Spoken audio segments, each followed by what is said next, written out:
Welcome. I am Daisy, your hostess. We continue exploring Which Impulse, Instinct, or Intuition by Charles Tussit Taylor. And this exploration of impulses, instincts, and intuition are often shaped by personal experiences, cultural backgrounds, and psychological predispositions, and how understanding these influences can improve your decision making and help you better navigate through complex situations. A very good thing, I would say. In this video, the author will explore how individuals can develop and refine their intuitive abilities. He discusses methods and practices that enhance intuitive decision making. While in the past, there may have been a lot of mystery around the topic of intuition, various branches of science now are shedding new light, providing a better understanding into aspects of intuition, which now is more commonly seen not just as a mysterious gift, but a skill that can be nurtured through reflection and openness to learning, along with rational analysis to make more holistic and effective decisions. The golden nugget, or the takeaway, I believe, is understanding the situational factors at play and how these help individuals better recognize which internal process is guiding their behavior, and the overall awareness of context allows for more conscious management of impulses, instincts, and intuition, leading to more deliberate and effective choices. We now continue with part 2 of the book titled Which Impulse, Instinct, or Intuition by Charles Tussit Taylor. Chapter 5, Your God and Mine. An anonymous quote: As wider skies broke on his view, God greatened in his growing mind. Each year he dreamed his God anew and left his older God behind. He saw the boundless scheme dilate in star and blossom, sky and clod, and as the universe grew great, he dreamed for it a greater God. End quote. Your God and mine is what our thought has made him. God becomes greater as the thinker becomes more universal in thought. The combined thought of all the people of the world is God made manifest. This thought, when quickened by spirit, is born into a manifestation of the things we hear, see, smell, touch, and taste. Mankind spends much time trying to adjust things after they are created instead of realizing they are creators, in that they are continually changing spirit into different forms of expression. As a drop of water is one with the ocean, or a ray of light one with the sun, so is man one with God, that divine principle which is omnipresent, omnipotent, and omniscient. God the Father is represented in our scriptures as the circle in the heavens which we call our zodiac. This is not only so with the Christian scriptures, but has been and is so with every religion under the sun, in every clime and every age. If you know the Father, then you know God in part. Only people who have a false conception of God and the Father will try to keep you from the knowledge that will set you free. A little study of the zodiac will convince one that it is the father of all mankind, as all must be born under some part of it, and all partake of the nature of that part under which they are born. Jesus understood this, as the many references he made to it testify. The words that I speak unto you, I speak not of myself, but the Father that dwelleth in me, he doeth the works. From the book of John 14:10. I came forth from the Father, and am come unto the world. Again I leave the world, and go to the Father. From the book of John 26:27. Where no law is, there is no transgression. Therefore it is of faith, that it might be by grace to the end the promise might be sure to all the seed, not to that only which is of the law, but to that also which is of the faith of Abraham, who is the father of us all. From the book of Romans chapter 4, verse 15 through 16. Who or what is Abraham? The story where the name was changed from Abram to Abraham shows that the two names, composed of 12 letters, represent the 12 divisions of the zodiac, or the father of us all, white or black, bond or free, high or low, rich or poor. God the Father is principle, and the first law of principle for us to recognize and learn is that of agreement. This law of agreement is not made with one person, but with many. When made with all people who compose the circle, it is absolute justice. Consequently, everything that comes from God the Father is right. God the Son is all people represented by the dot in the circle. I am the Son of God. I and my Father are one. Now, for me to be one with the whole circle or Father, I must be one with all the dot represents, which is all the people. I become at one-ment with all the people by the law of agreement. When I become conscious of this oneness, then I can truly say I am one with the Father, He in me, and I in Him. It is the Father that worketh in me. Every attempt at division takes you further from God, further from spiritual consciousness, and every move or thought towards unity takes you closer to God and divine principle. The Bible of the Christians, like all pagan Bibles, is a means of centering the thought on things of nature to create the greatest good to the greatest number. It is not a history of events that took place long ago or of a people that lived in ages gone by, but an allegory of divine principle which everyone is using today. We are Adam, all the Adam there ever was, and we not only name the beasts and birds, but we name everything and whatsoever we, Adam, name them, that is the name thereof. Remember, in the beginning was the Word, and the Word always sets the law in motion that makes it so.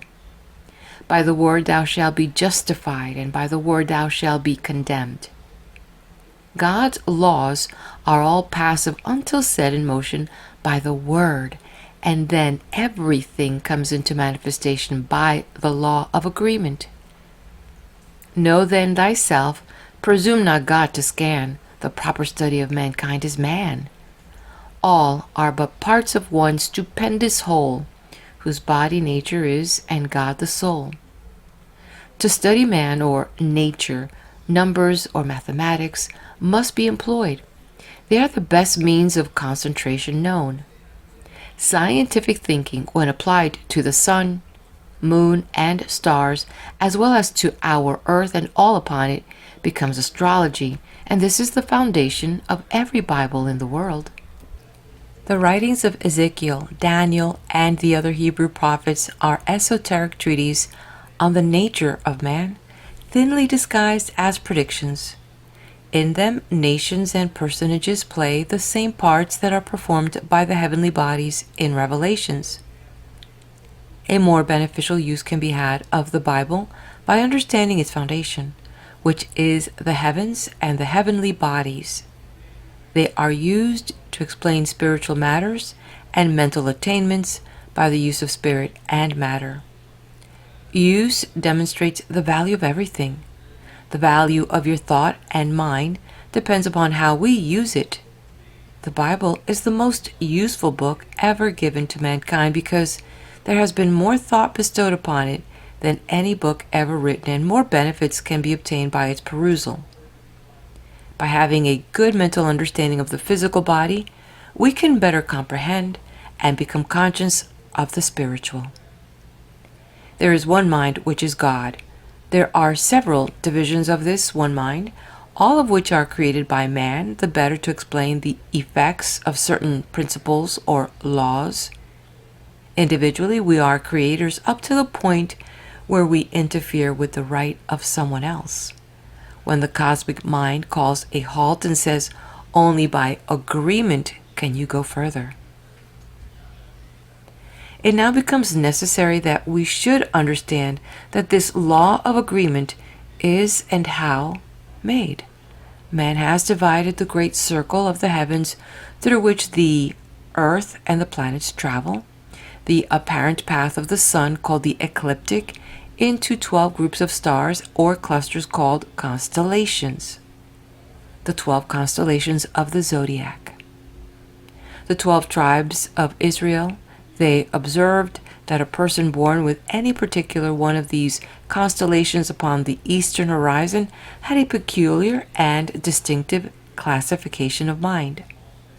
That all persons born when the constellation Aries was upon the eastern horizon had the same likes and dislikes, were warm-blooded and fiery in their nature, were foremost in all their undertaking, leaders in thought and action, inclined to be quick-tempered, but not to retain anger.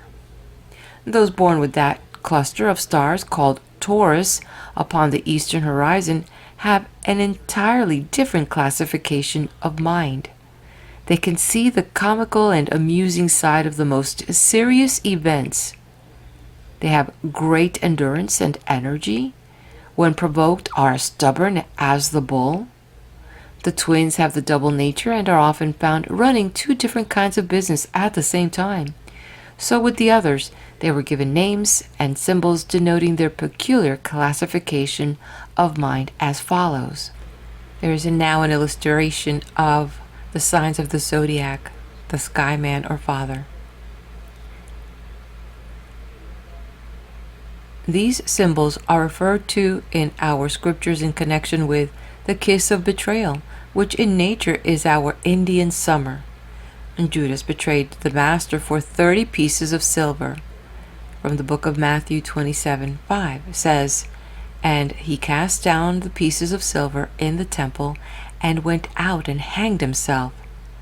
But a later writer, seeing the error astrologically and to teach us a spiritual lesson, says in Acts 1:18, "Now this man purchased a field with the reward of iniquity, and falling headlong, he burst asunder in the midst, and all his bowels gushed out." Contemplate for a moment that this picture of the man with his bowels gushed out has come down to us these 1800 years and is to be found at every fireside where an almanac is used. Think of the lesson it is to teach as the reward of iniquity. Each constellation represents a distinct and different classification of mind, and distinct marks, moles or scars are to be found upon each and every person. Every person coming into the world must be born when some one of the 12 signs were upon the eastern horizon. The 12 represent or compose the spiritual man, and we are each 1/12th part of that man, for the body is not one member, but many. A person born of Aries cannot say unto the hand, Gemini, I have no use for you, nor again the ram to the fishes, I have no need for you, for we are continually using each of the other 11 members of our spiritual body, just as we do our physical body. Those members of the body which we think to be less honorable, upon these we bestow more abundant honor, and those members which seem to be more feeble are necessary. Remember, we are the body of Christ truth. You and I are members in particular with all other members, and whatever we agree upon is. This explains Pope's lines wherein he says, whatever is right.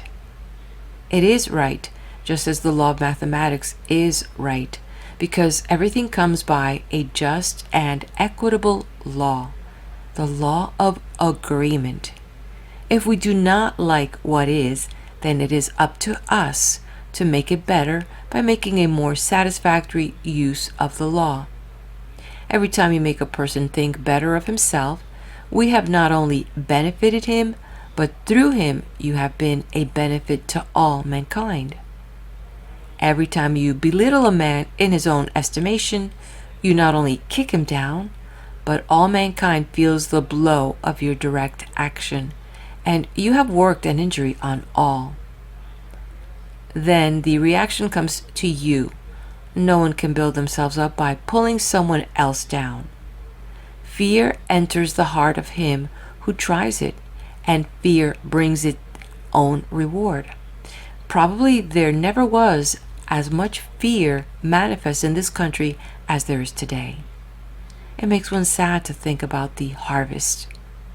Reaction follows direct action as certain as winter follows summer.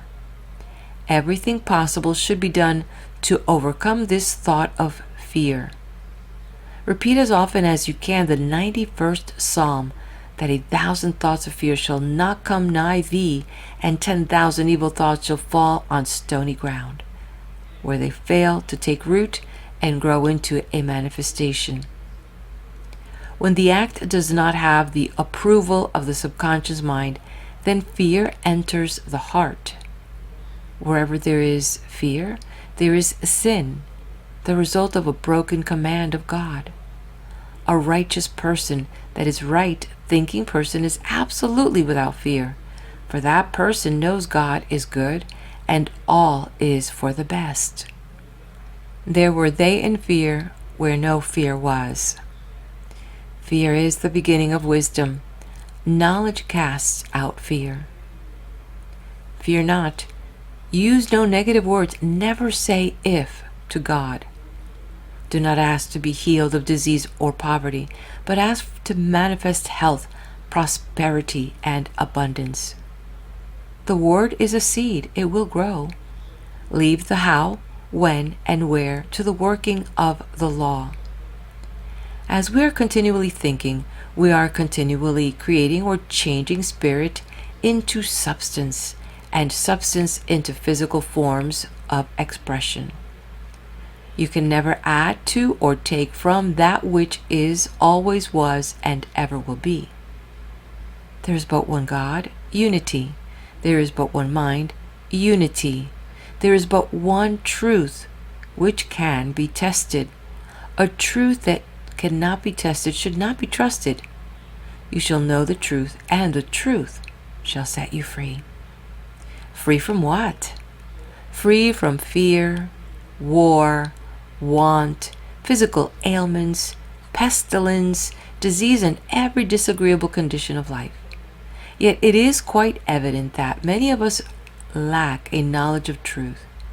In Matthew 7:15, we read, "Beware of false prophets, which come to you in sheep's clothing, but inwardly they are ravening wolves. You shall know them by their fruits. Do men gather grapes of thorns, or figs of thistles? Wherefore by their fruits ye shall know them." The fruit we are harvesting today in war and tribulation is anything but desirable. However, all the undesirable conditions are to teach us the law. We will learn the lesson, or will this civilization pass from off the earth as did the Roman civilization, because her masters selfishly appropriated the wealth of her people and reduced them to servitude, ignorance, and fear? To an astrologer, the conditions of today are entirely different. If we look at the heavens, we find they are vastly different today from what they were when Nero fiddled at the fall of Rome, or when Jesus was shown the magnificent buildings erected by large combinations of capital and made that wonderful prediction which was fulfilled 35 short years afterwards. He said, "Be ye not deceived of men, the day shall come when not one stone shall rest upon another." Buildings or governments erected at the expense of the masses for the benefit of the few cannot last or endure. At that date the heavens showed the god of Mammon, Jupiter, to be the ruler of the heavenly host, and it followed on earth as in heaven. Today it is altogether different. In the heavens today the god of Mammon has been deposed. for Jupiter is no longer the leader of the heavenly host, but has given way to the newly rediscovered planet Neptune. Neptune's mission is to restore Jesus Christos, the firstborn from the dead, the intuitive mind. Intuition is the first of man's dormant spiritual faculties to awaken, bringing certain knowledge and becoming the dominant power of his life. Neptune now being the ruler of the heavenly host, it follows that any society or collection of people who put out the word that sets the law in motion to make manifest on earth the things that are in the heavens are working along the line of unity and cannot fail of success. They and their kind will not perish from off the earth, but are needed that God may be manifest more abundantly. This divine principle, which we call God, is not mocked, but rewards each and every one according to how they use it. It is but natural to ask, why do I not have a remembrance of past lives? First, the moon mind, which is very fickle and uncertain, registers only the experience of this life. Past lives have their records in the soul, or sun mind, and are brought out by intuition. We have neglected to recognize, cultivate, and appreciate intuition, and are therefore in bondage to the moon mind. We are servants of God instead of being sons of God because we have failed to recognize our Father which is in heaven, from whom all blessings flow and from which intuition comes. The complete circle. A quote from the Restored New Testament. Turn from the lower mind that nothing knows to the eternal mind whence wisdom flows. Cease with the senses limpingly to plod and tread on aether like the winged god, till man instructed in the sacred lore shall wisdom gain and time shall be no more. End quote. End of chapter. Chapter 6. Involution. A quote by Pope. Remember, man, the universal cause, acts not by partial, but by general laws, and makes what happiness we justly call, subsist not in the good of one, but all. End of quote. Many prominent scientists believe in the cycle theory. There is one cycle of the sun and another of the moon, also another of man. When Professor Agassiz started the investigation of evolution, he took up the study of Philology, the fish, and said they were evolving all right, but in the wrong direction, becoming less and less. This would seem to indicate that everything, including man himself, is typical of the sun and travels in cycles. Man reached the lowest or nadir point in his evolution when he created the 5 senses and divided his world, the circle, and himself into a being of 72 parts. 5 divided by 360 equals 72. Here he was using 5 degrees of the circle, which astrologers 1,000 or 2 years ago called decanates, and thought mankind was of such small caliber he could be found manifesting in one of them. Today, the 5 senses are not considered very seriously, and the other divisions of 72 are almost entirely forgotten, such as the 72 names of deity, the 72 constellations in the heavens, the 72 beats of the heart, etc. We are becoming more and more conscious of the 12-fold manifestation and the law and the word that makes it so. Many have added the 6th sense, which gives a good working hypothesis for an understanding of truth. This 6th sense, which is only partially understood and not scientifically used, will rapidly become a leading factor in many lives. Recognition is the first step, then an investigation, and the truth is established by faith. This may properly be called intuition, the hunch, as the gambler calls it. A very excellent book called Intuition by a man named Weston has made its appearance and will help much to give an understanding of this essence. It is the first of the spiritual gifts and shows us mankind fast turning from the material beast mind to the spiritual or divine mind that never makes a mistake. Intuition comes strong to all people born when the spiritual planet Neptune was upon the eastern horizon or in the midheaven at the time of their birth. During the past 15 years, I have talked with several hundred people concerning intuition and have yet to find the person who has made a mistake by following the voice from within. Those strong impressions that come in our passive moments and prove a blessing when acted upon. By intuition, President Lincoln wrote his Emancipation Proclamation in opposition to the advice of such men as Stewart and Greeley. By intuition, Edgar Allan Poe wrote his wonderful poems. By intuition, Harriet Beecher Stowe wrote Uncle Tom's Cabin, and every successful person in any line has achieved that success by following that great gift of God to man, intuition. When we stop to argue or reason with our divine self against the voice, we make mistakes and wake up with a regret and exclaim, "If I had only followed my hunch." In order to get the intuitive thought and be able to follow it, you must get all preconceived impressions out of your heart or subconscious mind. Meditate on the saying of the Nazarene who showed us the way. Except you become as a little child, you cannot enter the kingdom of heaven. How do we become as little children, and what is the kingdom of heaven? These are questions that naturally arise. Unless you know God and God's laws, unless you know you are a son and heir and know what makes you so, you are using the beast mind and are in darkness. The beast mind is instinct, the mind all animals use, the mind that belongs in the lower half of the circle. You cannot enter the upper half until you become as a little child. How is this done? The little child knows no evil, sees no evil, hears no evil, speaks no evil, until we commence to impress its subconscious mind with things we call evil. To become as a little child, it is necessary to get out of our subconscious mind, or heart, as the Bible puts it, all evil, hatred, malice, criticism, and everything caused by a negative line of thinking. Get away from conventionalities. Our heart is then in a condition that truth, instead of error, can be impressed upon it, so that we will be expressing truth to the world in spirit, word, and deed. Thought is mind in the negative conscious state. Spirit is mind in the positive conscious state. Matter is mind in a condensed or solidified state.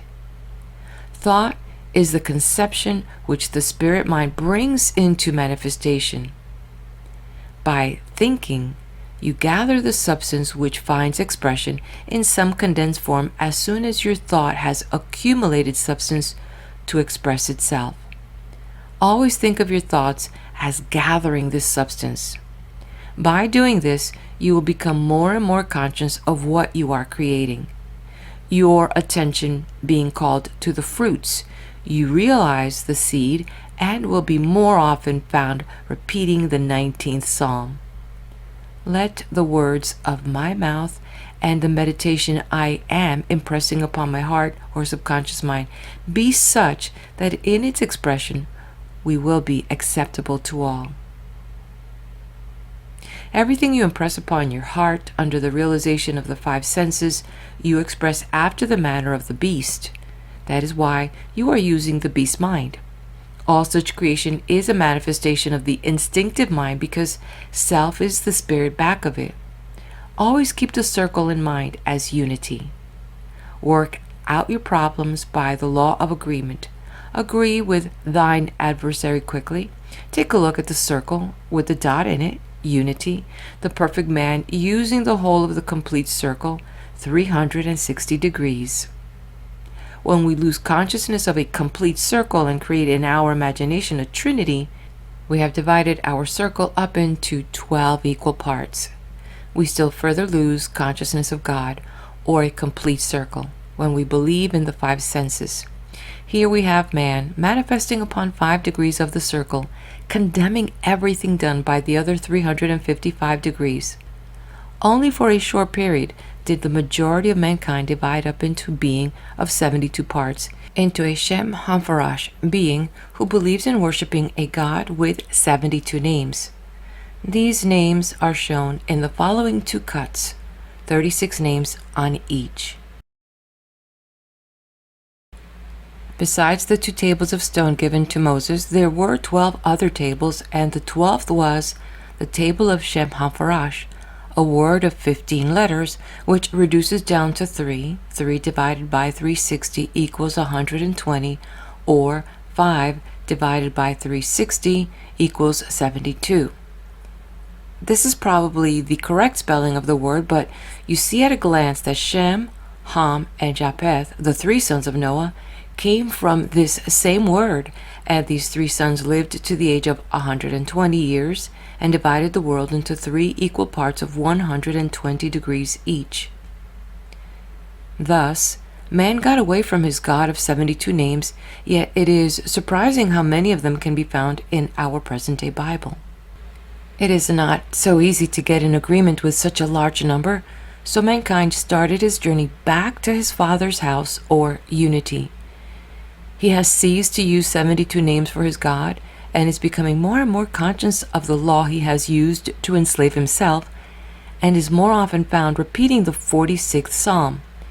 Be still and know that I am God. I will be exalted among the heathen. I will be exalted in the earth. Are you numbered with the exalted or with the heathen? Events are happening with such rapidity that it is not difficult to tell the sheep from the goats. The sheep have no fear, while the goats are scared at every wind that blows. George Berkeley, a 17th century metaphysician, says, "We have no knowledge except of ideas. The whole universe thus constructed is a product of mind and purely spiritual. Self-consciousness is what we, by our reasoning or moon mind, have impressed upon the subconscious mind and are expressing every day. This is what mortal man is. Universal consciousness expressing itself through us when we act upon the spontaneous intuitive thoughts that come to us. Greater is he who acts on his intuition than he who takes a city. Intuition is truth personified, and the more you appreciate the good it brings you, the more it will come from the appreciation. God's laws contain infinite possibilities, but they can only be brought out by the operation of the mind of man." Between 40 and 50 years ago, when a boy, I brought home a book written by Jules Verne entitled Around the World in 80 Days. I was asked who wrote that book. On being informed, my mother replied, "Yes, a crazy Frenchman. No one else could think of such a preposterous thing. If we had him here in Connecticut, we would have him in the insane asylum." Not many years later, the globe was encircled in much less than 80 days. Another apparently far-fetched stretch of imagination by the same author soon after made its appearance, called 40 Leagues Under the Sea. My mother did not live to see the realization of this thought, set in motion so many years ago. But the performance of the Dutchland shows plainly that thoughts are things which find expression on the material plane. These are but 2 of many thousands of cases where thought has been born into manifestation. Any person who has passed the 60 milestone of life needs but start a little retrospection to know how their thoughts have sprung up in real tangible evidence to stare them in the face. Most of us, however, are in bondage to law because we must learn the law before we can use it. Remember, the law is passive until set in motion by the word. The word, or our thought, creates ideas which are the seed that in due time will produce manifestations after their kind. Everything has a hidden name, or the name has back of it a principle that should be recognized as a reason for using the word. When incarnated, the soul is spoken of as being dead. It returns to the Father as its resurrection to life eternal.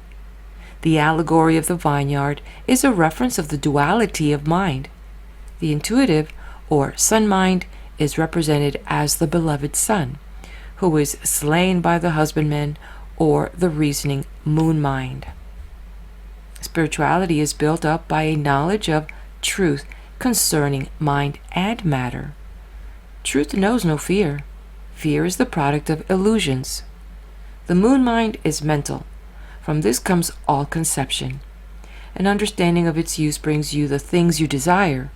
Its abuse brings you things undesirable. The sun mind is spiritual and brings the conceptions of the moon mind into physical manifestation.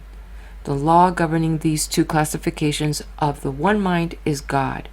We are continually using the law, and Jesus says, it is the schoolmaster that will lead us to the Christ or truth. These two minds must agree to bring a physical manifestation. A study of the sun, moon, and stars shows us their agreement, that there is a time for everything under the sun, a time to plant and a time to reap that which was planted. The harvest is sure, but we are left to choose the seed and the time of planting. Oh, what shall the harvest be? This is left to you and me. The infinite must be unity. We cannot separate God, for as soon as we do, duality appears where each member is limited by the other, else there could be no duality. The material school of thought judges everything from a dual or physical viewpoint. This is a denial of God as infinite and man as the image of God. The teachings of all the learned sages, Jesus, Buddha, Krishna, and the 16th other crucified saviors spoken of in Bible astrology by Stowe were to bring mankind back to the consciousness of all, including unit of being. I and my Father are one. I am God and there is no one else. Have illusions placed you in the class with the heathen, or can you say with Job, I know that my Redeemer liveth? In Matthew 22 through 29 it says, Ye know not the Scriptures, neither the power of God, or the law of God. In the law there is limitless possibilities, but the Word contains the power, which we are apt to limit. The Scriptures are true because they contain the principle of the law. We know the power of God only when we supply the Word to the principle and get the manifestation. This our ancient brethren did understandingly, but with us it seems to be obsolete. Spiritual truths are revealed by interior illumination. They cannot come from without. Teaching by word of mouth or by the written page acts only as a means of reviving latent memories in the sun mind or subconscious mind. Therefore, meditate on what you hear or read, ever remembering that the inner consciousness is the sole source of true wisdom, that within each human being is the one God, the divine teacher, the only Savior for him. End of chapter. Chapter 7, Geometry. Oh, where is the sea? The fishes cried, as they swam the crystal clearness through. We've heard from old of the ocean tide, and we long to look at the waters blue. The wise ones speak of the infinite sea. Oh, who can tell if such there be? The lark flew up in the morning bright, and sang and balanced on sunny wings, and this was its song. I see the light. I look over a world of beautiful things, but flying and singing everywhere. In vain I have searched to find the air. Geometry, so we've oft been told, is mathematics dull and cold. In looking for it you plainly see, we are like the fishes in the sea, or the birds in search of the air, for we see it manifest everywhere. Geometry, the first and noblest of sciences, is the basis upon which astronomy and astrology are built. It furnishes the symbols which demonstrate the use of spirit, mind, and matter, and show us how we become creators and at one-ment with nature and nature's God. The first and greatest geometrical figure known to mankind is made with the compass as follows. The dot represents the individual. The circle is the boundary line beyond which he is never to allow his passions, prejudices, or desires to betray him. Do you represent the dot in the circle as the Son of God? Possibly once on a time you did. In going around the circle, you necessarily touch upon the other 12 members of your spiritual body, and as long as you recognize and realize they are as necessary to the perfect working of the law as any other part of the body, or the part you physically represent, you cannot materially err.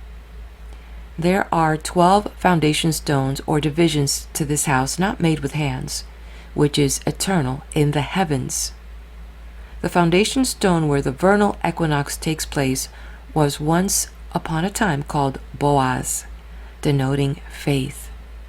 This represents the east and spring, where the husbandman goes forth to labor, having faith that Mother Earth will not withhold her increase from him.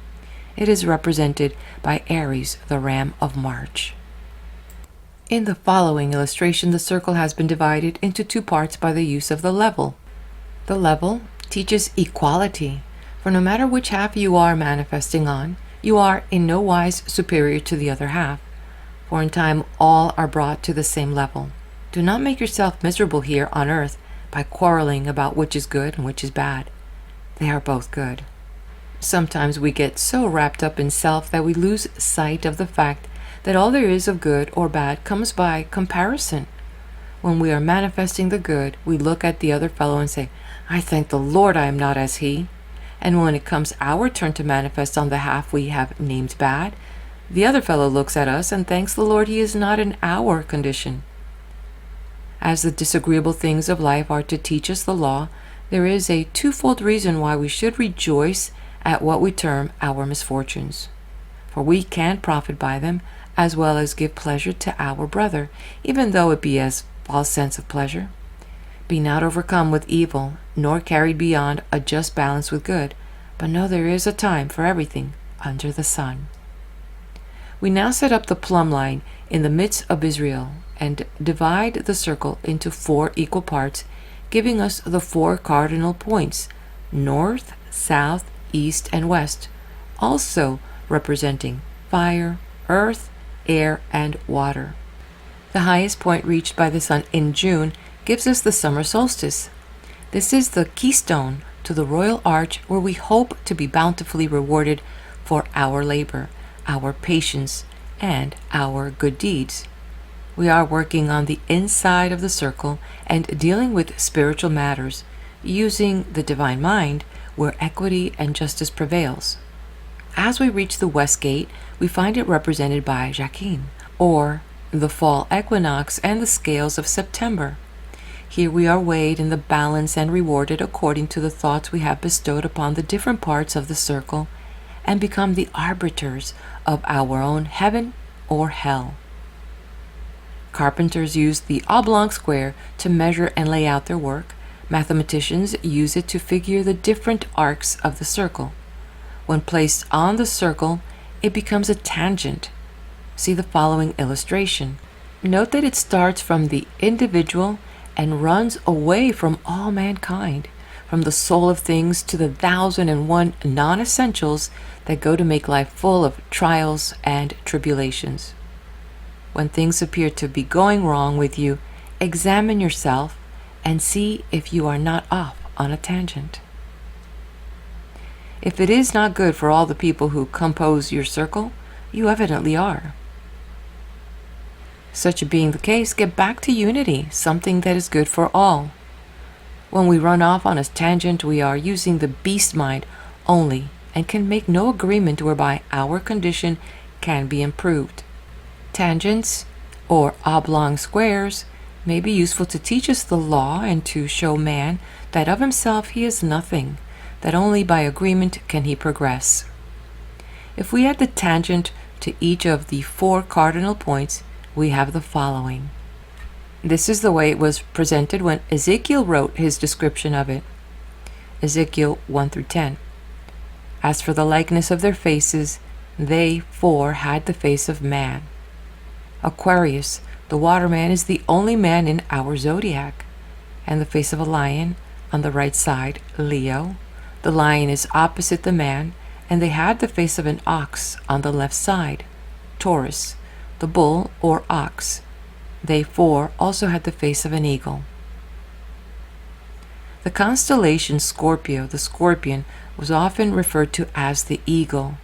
On the ancient planispheres, Aquila, the eagle, with his wings outspread, seemed to be flying down to take the place of the scorpion. This is spoken of as a wheel in the middle of a wheel.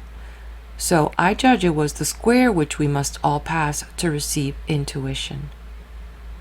Each constellation in our zodiac is called a house and has a planet that is said to be lord of that house or constellation. Aries, the ram, is the house of Mars. Sometimes they are referred to as mansions in the sky. Mars is lord of Aries.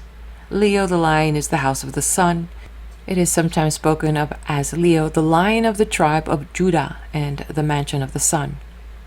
The sun is lord of the constellation Leo. When the sun is in the constellation Leo, it is the glory and beauty of the year, being at its most favorable point. 12,700 years ago, the vernal equinox took place in this constellation or cluster of stars called Leo, the lion of the tribe of Judah, and consequently was the ruling influence of the world. The precession of the equinox takes 2,160 years to pass through a constellation. As the sun passed through each sign, there is a distinct change in religion and world thought. Thus, when the vernal equinox progressed out of this house or constellation, all religions referred to it as the Son of God falling from his high estate, the fall of man.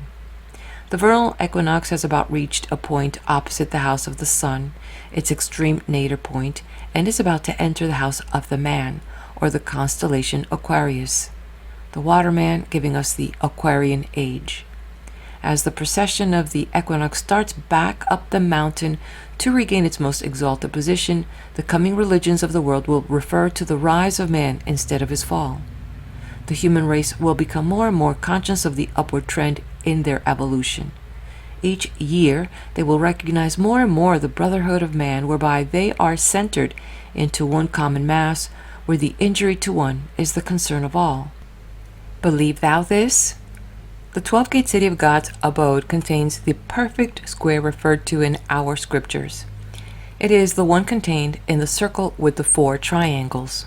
This is the square that connects us up with all mankind, for it is impossible to enter the Holy of Holies from any one of the 12 gates or constellations without passing the square. We each represent some one of the 12. We are the foundation stones upon which the temple of God is builded. We must pass the square to get to the center, and can only pass it by squaring ourselves with all mankind and obtaining their agreement to pass. One of the greatest lessons in geometry is the law of agreement. The oblong squares are made on the outside of the circle and are used to figure the different arcs of the circle. To use the things that are brought into manifestation, things for the beast mind to use. The perfect square is to teach how we create things. There are many ways of expressing the square, some of which are here given. The sun rising in the east symbolizes physical birth. At high 12, life at its prime. At sunset, physical death. At low 12, life in the invisible world, between incarnations. These combined produce the complete circle and symbolize the perfect man, or the spiritual man. Here is another representation of the perfect square, where the conflicting spiritual and animal principles are interlaced in the human soul. Life is one long struggle against the vagaries of thought, for our thoughts show to the world which one of the principles predominate in our lives. This is said to be the root of the Kabbalah: circle, square, and triangle. It is sometimes represented with the circle inside of the square, which is a creation of the beast mind. The divine mind has no concern outside of the circle, consequently has no rough corners to break off. 4 square it shall be, and thou shalt set it in settings of stones, and the stones shall be with the names of the children of Israel. 12, according to the 12 tribes. From the book of Exodus, chapter 28, verse 16 through 21. Here is a geometrical figure of that city which lieth 4 square. The precession of the equinox will surely bring a time when there will be no night there, and time will not be counted by years. This house, which is not made by hands but is eternal in the heavens, is represented in India today after the above style. But in nearly every other country, the following will be a familiar figure to many who have given the study of the heavens a little attention. It will be seen to represent the 12 divisions of the heavens, the same as the other, except the cardinal points. The vernal equinox, the summer solstice, the autumnal equinox, and the winter solstice have been brought out more prominent or are contained in the middle chamber. In the 6th and 7th chapter of 1 Kings, there is an interesting account of this temple which Solomon built. It must have been written about 4,600 years ago when the vernal equinox was in Taurus, the bull. The great laver, or bath, in the courtyard of that temple stood upon 12 oxen, 3 looking towards the north, 3 looking towards the west, 3 looking towards the south, and 3 looking towards the east. So Solomon was king over all Israel, and Solomon had 12 officers who provided victuals for the king and his household. Each man in his month made provision, every man under his vine and under his fig tree, from Dan even to Beersheba. That is, from the vernal equinox entirely around the circle, for the vernal equinox then took place in Taurus, the bull, which was also called Dan. And Solomon sent to Hiram, king of Tyre, saying, And behold, I propose to build a house unto the name of the Lord my God, as the Lord spoke unto David my father, saying, Thy son shall build an house unto my name. And King Solomon sent and fetched Hiram out of Tyre. And he cast 2 pillars of brass of 18 cubits high, and a line of 12 cubits, constellations, did compass them about.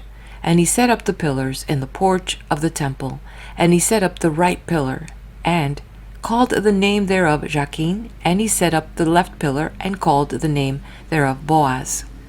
The door for the middle chamber was on the right side of the house, and they went up with winding stairs into the middle chamber, and out of the middle chamber into the third. 1 Kings 6-8. Now look at the last drawing. You pass Boaz and enter the middle chamber at the east gate, or vernal equinox, which was governed by the sacred ox or bull, then wind up through the cherubs, Gemini, and through Cancer the crab into Leo, the lion of the tribe of Judah. Here the sun starts to descend, and we enter into the third chamber, just as it is stated above, by the assistance of the lion of the tribe of Judah. This third chamber is intuition. Solomon was 7 years in building the temple, but the next verse says, But Solomon was building his own house 13 years. The 7 years referred to here are the 7 summer months, from the vernal equinox in the spring to the autumnal equinox in the fall, during which time there was no rain. 13 years were moon months of 28 days each, and the sun, or Sol Amon, goes through 13 of these months to complete his circuit. This is equivalent to saying the cycle of the sun is 13 months of 28 days each, which was the manner of counting time in those days. At the present time, there is some discussion or agitation about changing our calendar to 13 months of 28 days each and making New Year's Day a legal holiday not belonging to any month. On every 4th year or leap year, New Year's Day would consist of 2 holidays not belonging to any month. This would make the same day each month fall on the same day of the week, that is, the 1st, 8th, 15th, and 22nd of each month in every year would be Sunday, and 2nd, 9th, 16th, and 23rd would be Monday, and so on. It has been suggested that the extra month be called Liberty and fall between March and April. This is not as visionary as was Jules Verne's Around the World in 80 Days or his 1,000 Leagues Under the Sea, and will be born into an actual condition just as soon as enough publicity has been given the idea to gather or create the force which makes it so. For every manifestation is the result of thought being put into action by using the law and the word. Jacob set up a stone for a pillar, and he called the name of that place Bethel. It was also known as Boaz and as the vernal equinox, or the left-hand pillar in the porch of the temple. The right-hand pillar of the porch was called Jachin.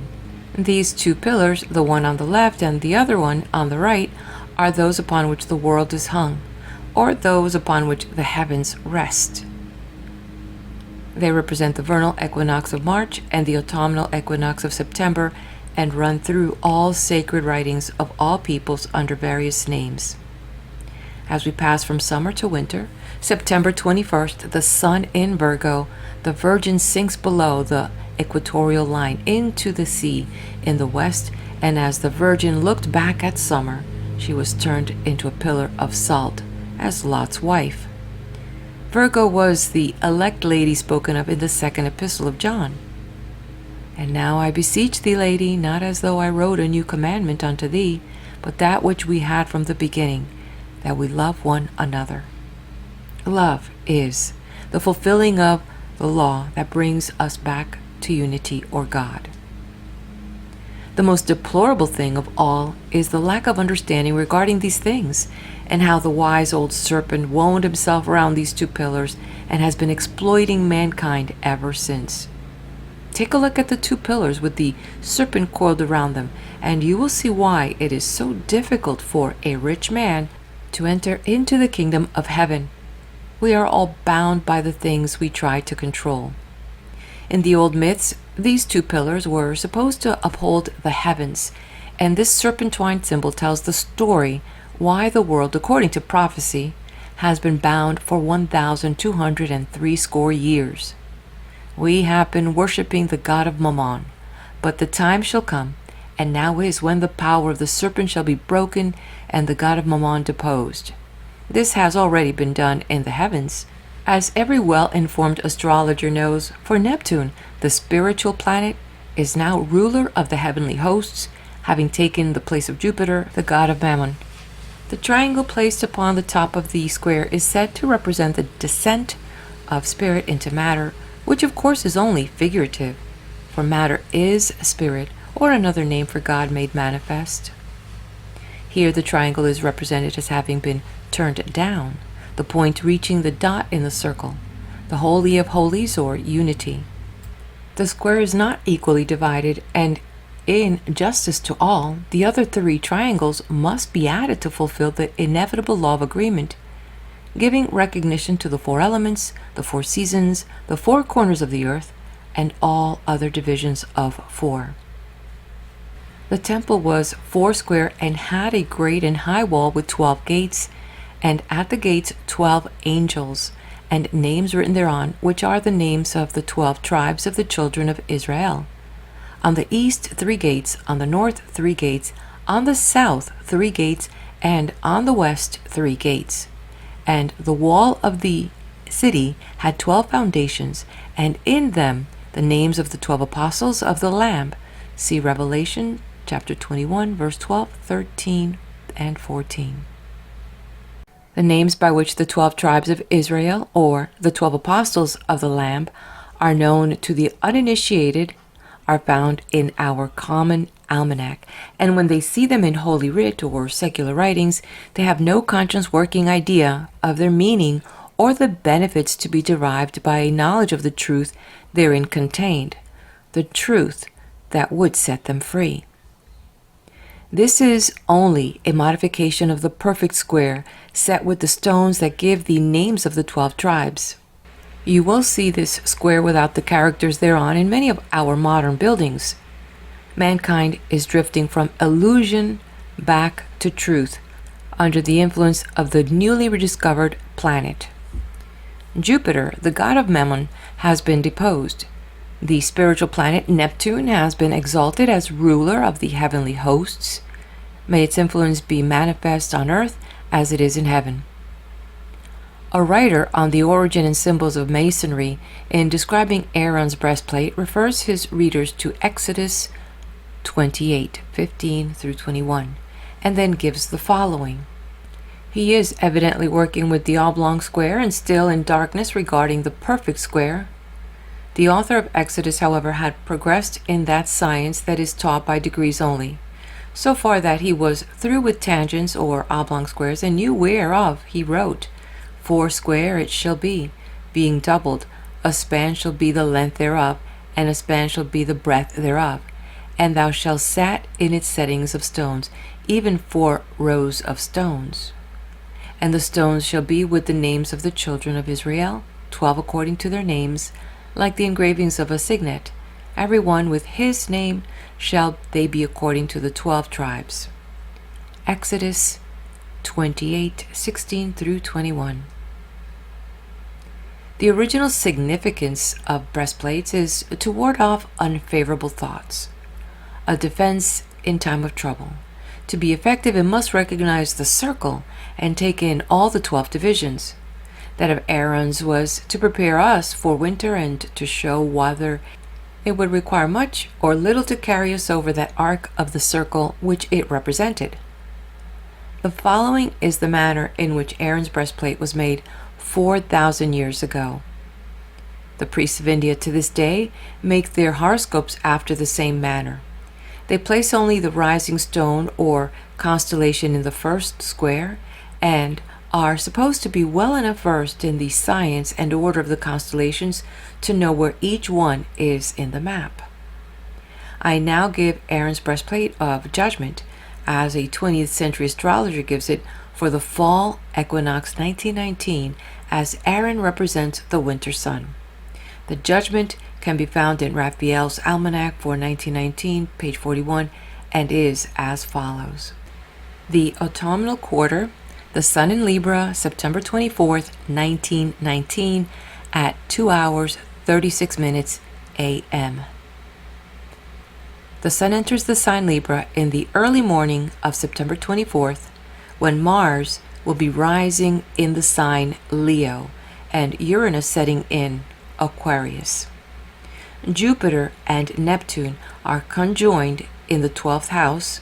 Saturn is in the ascendant in Virgo. Venus, Mercury, and the Moon are in the same sign in the 2nd house. The ingress takes place in the 2nd house, the Sun just separating from Mercury and the Moon. The rising position of Mars near the opposition of Uranus points to much excitement in the land, danger of strikes and rioting, while Saturn in the ascendant denotes much privation among the poorer classes. The revenue will be good, receipts above average, and trade plentiful. Stormy weather is signified with drought, and agriculture will suffer. Theatrical affairs will not be successful, and the question of morality will be brought forward in connection with certain plays. Uranus setting points to serious disputes with other powers, many divorces and marriage scandals. Many deaths will occur from poison. Trouble will occur in our colonies, and sedition will spread. Much trouble is denoted in shipping circles, probably a strike or lockout. Royalty will be popular and the government strong, but in financial matters there will be in trouble. The position of Jupiter and Neptune in the 12th house points to strange and secret crimes and scandals connected with the administration of hospitals and institutions. Grave troubles are shown in France and Italy, and the king of the latter country is warned to safeguard his person. Mars culminates in 102 degrees east longitude, denoting rioting and serious fires.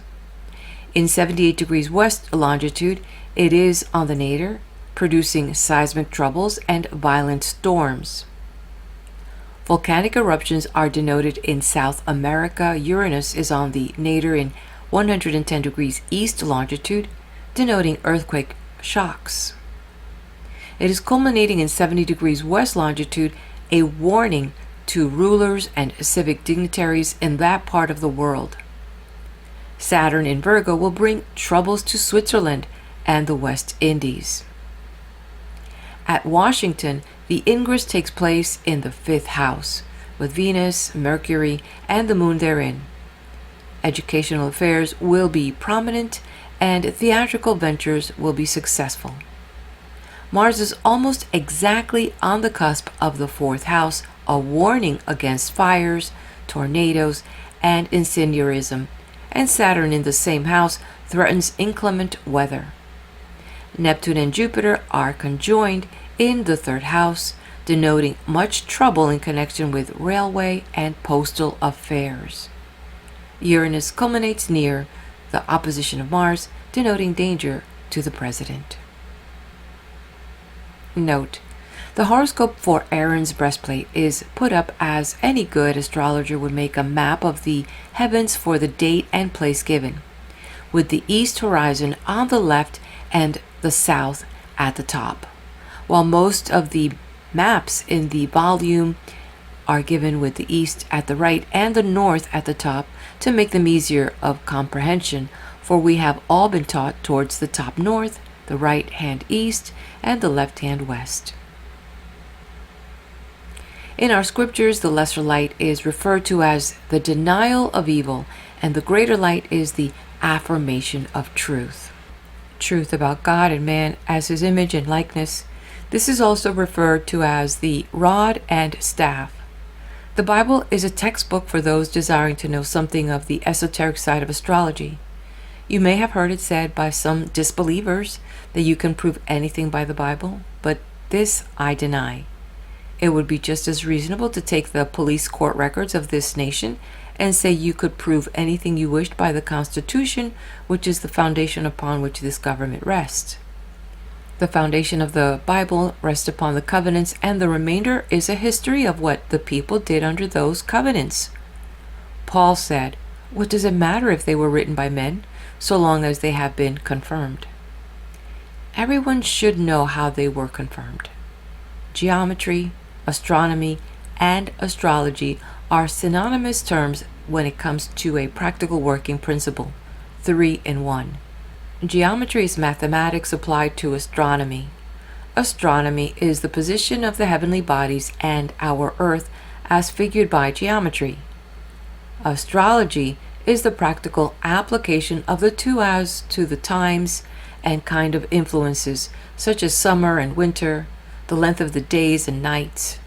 The time for a watch or clock is nothing but a horoscope of the sun, as geometrical a figure as was ever made. The rise and fall of the tides, the quarter of the heavens in which a majority of the planets are situated.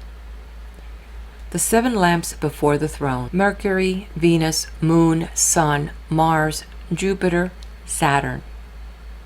Showing whether the life is to be devoted to work, to the accumulation of wealth, to the search for knowledge, or to the manifestation of love, together with the minor details that go to make one complete or successful. It gives the undertow and helps to a larger and more satisfying expression of God and his goodness. These 3 together give a logical, reasonable, satisfying understanding of most of the symbols that have been handed down to us. One large railroad adopted this as their distinguishing trademark. We wonder why, for it is a moon symbol and denotes changes as changeable as the moon. It refers to the declination of the moon north and south of the equator. It was much in evidence 3,000 years ago when the Earth was under the rule of the fire constellation Aries and was represented as follows. It is known that the Hebrew alphabet is entirely composed of variations upon the letter Yod, and this is said to be what Yod was derived from. Now imagine the equator to run across the large circle between the 2 smaller circles, the top to be the point of the summer solstice and the lower point that of the winter solstice, and you have a map of the moon going north and south of the equatorial line as it does every 28 days. Reverend Earl R. Hicks has been using this figure, showing the path of the moon in his almanac for the past 25 years. He uses it to show how it influences the weather and says, "The weather on the earth is always a matter of right angles, horizontals, and perpendiculars, at least one of these great universal mechanical principles lying at the base of every weather change." There never was a Hebrew nation. The word Hebrew was the name of a degree in the Dionysus Mysteries, and the above symbol was used to teach the brothers the motion of the moon and to give it a secret means of communication. Here we have the origin of the Hebrew language.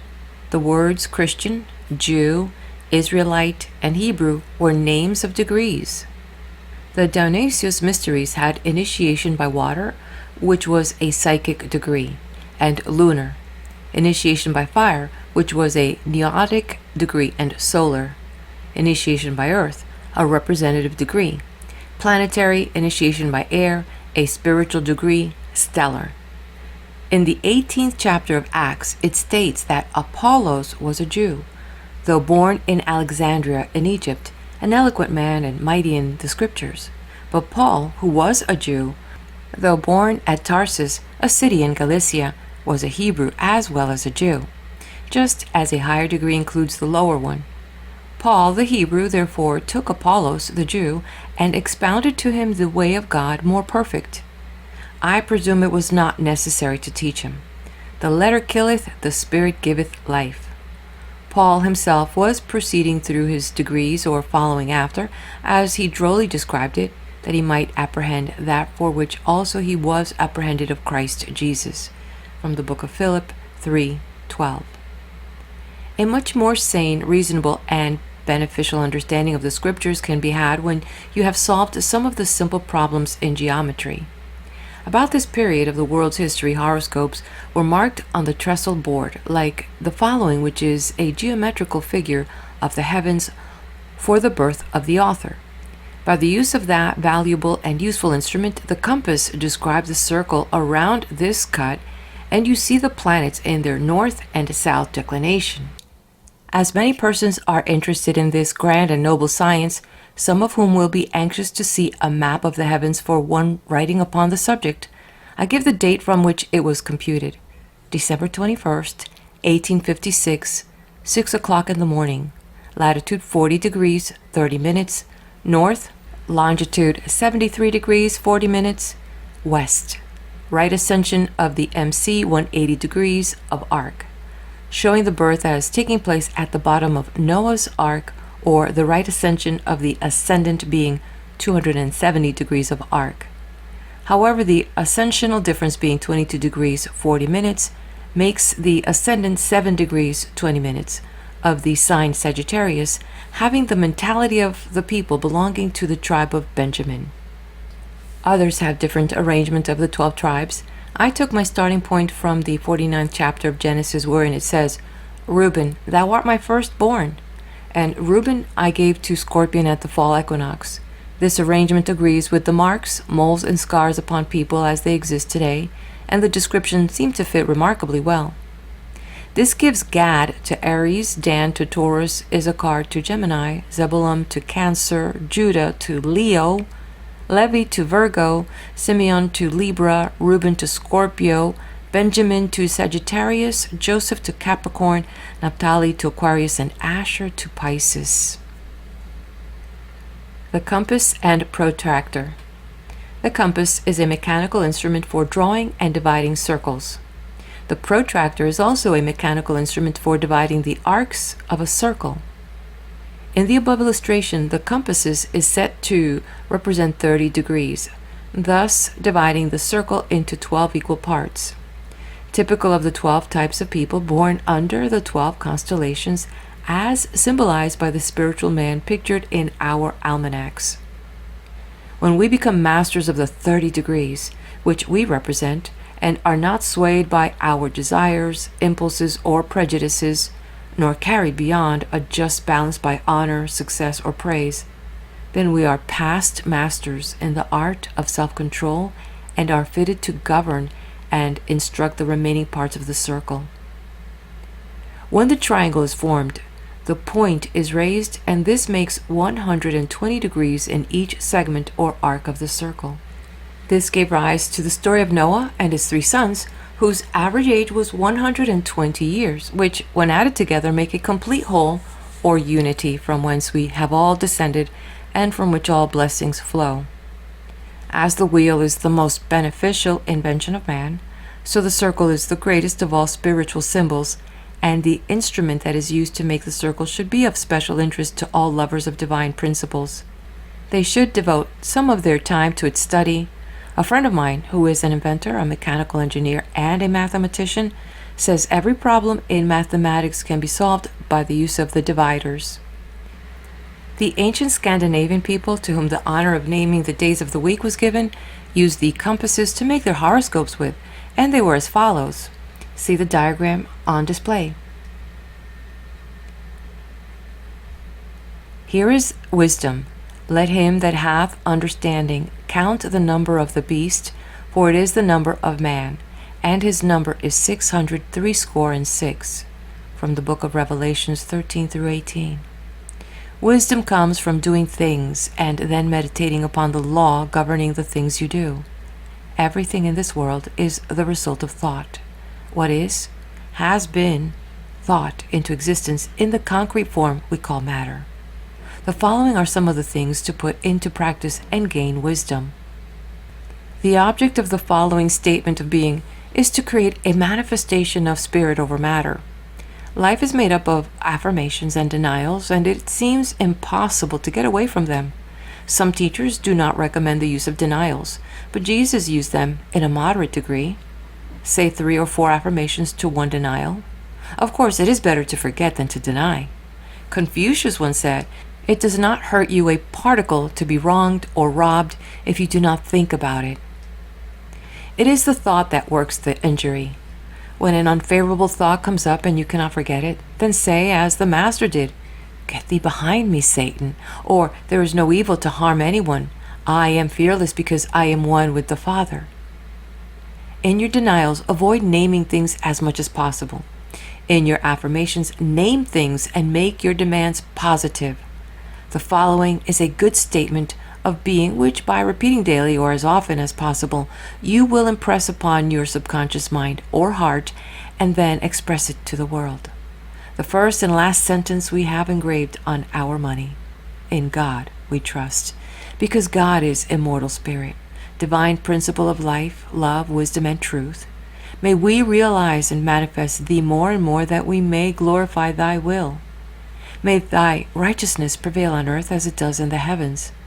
I am the image of God, therefore I am spirit. Spirit knows no fear, knows there's no power in mortal mind to harm anyone. So, in God we trust. Money and capital. One can draw to himself capital through thought force, which will enable him, by directing the force for all his mind, to bring into manifestation anything he desires, for the reason everything was in the invisible world before it was in the visible, or before it was in material expression. We have only to understand and operate the law to bring it into manifestation and appropriate it to our use. Yes, we can bring to ourselves the necessary capital to start business for ourselves. When a man has reached the age of 40 or 50 years and has no business or permanent income, there seems to be no place for him. He looks about and sees no way to secure a place in the business world for himself.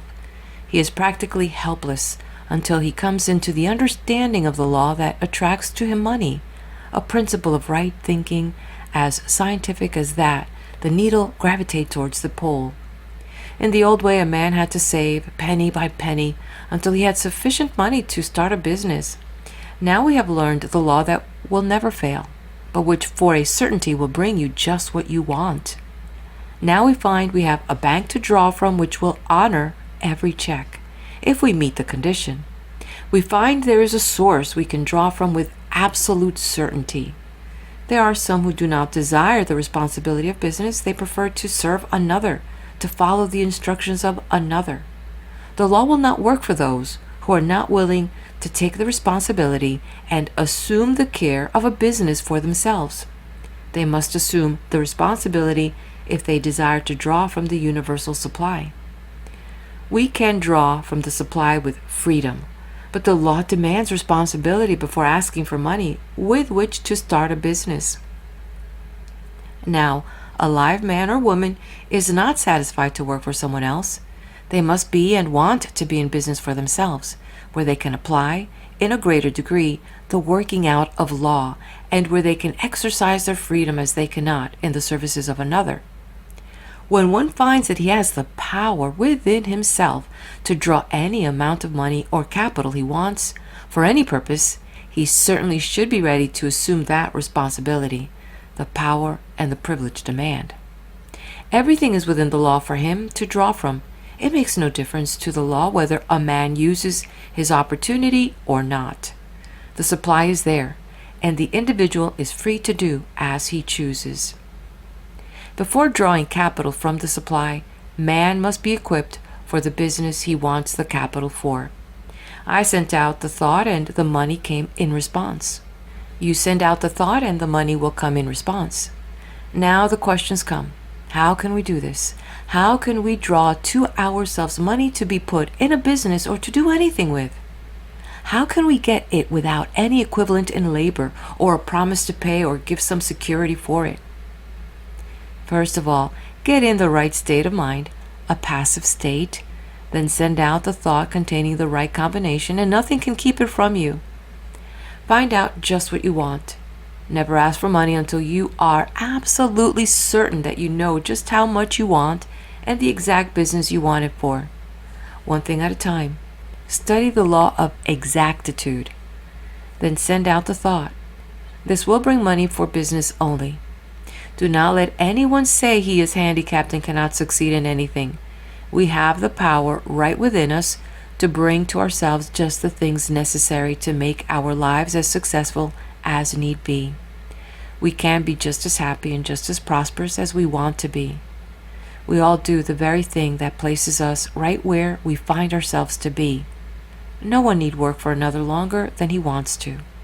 We place the limit on our own powers and are afraid to use them. To create harmony, happiness, and good feeling in the home, learn and repeat the 45th and 46th Psalms. These Psalms were used for this purpose by the ancients, and I have known some very pleasing results by their use in this age. To stop blood on man or beast, repeat the 6th verse of the 16th chapter of Ezekiel. I have given this to many people, and some surprising results have followed its use. Each of the Psalms of David were used by the ancients for certain specific purposes and have a wonderful efficiency in producing results. In case of confinement, repeat the first.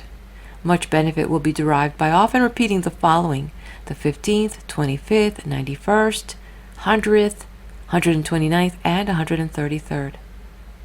Hippocrates was styled the father of medicine because he turned from divine healing to the use of drugs. If you think drugs are necessary whenever you give them, make this positive statement: recover from thy sickness, and your words will have as great power as the drug. The power in any medicine depends upon the thought that has been bestowed upon it. End of chapter. And also, this is the conclusion of the reading of which impulse, instinct, or intuition, applied psychology, geometry, and astronomy by C2C Taylor. Hope you've enjoyed this. Please do let me know you were here. Leave me a comment. Which one of the chapters did you like most? What did you get out of it? If you know of anyone that could benefit from this, please send it to like-minded friends and family. And yes, hit the like button and subscribe to the channel.